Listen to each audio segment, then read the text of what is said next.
We are at the garden of Jim Mast, who's been a master gardener for many years. You said for 20 years? 20 years, that's correct. So here is the expert. He certainly has a reputation of how to grow tomatoes, as you can see in the background. You used to have a large garden in Donny Park, right? Yes. And 30 years. 30 years in Donny Park, yeah. And he has moved to an apartment, and it's a good demonstration what you can do in a small space. Well, I don't know. I've been gardening my entire life, even since I was a little kid. I grew up in the Midwest in a gardening family. We always had a garden around. It was always there. So I've never been without, and having moved into town now, I still can't do without. So we've done a lot trying to deal with smaller spaces. And one of the things we came up with was growing tomatoes in containers. They do very, very well in containers. These are self-watering containers that I have. There are 3 containers across here.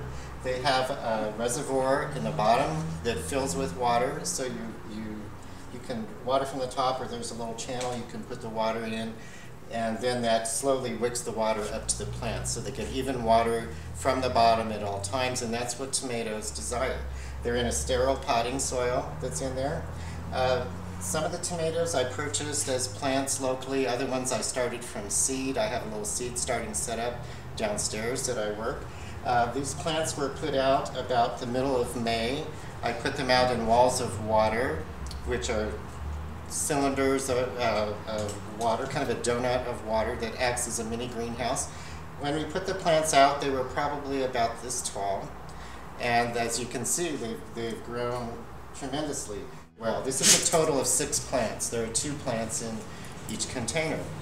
We water them regularly. It's important to keep them watered. We fertilize them regularly. This year we've been fertilizing with a new product called Great Big Tomatoes. It's from a company that's a new startup in Phoenix. They produce their own liquid compost specifically for tomatoes. I am attributing a lot of this success to that particular product. I need to find that. I'll get that. With tomatoes and other things, you're always looking for 4 things. Soil, microclimate, timing, and variety. And as illustrated here, for containers, you use a sterile soil, potting soil. You don't do that out in the general garden, but here, sterile soil. Microclimate, perfect microclimate for growing tomatoes, but that's true for anything that you're growing. Timing is the other thing. As I mentioned, they went out in the middle of May, which is kind of beyond, they were getting near the last frost date. They were in walls of water, so that gave them extra protection.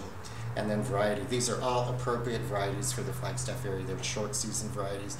All of these will mature before the end of this season.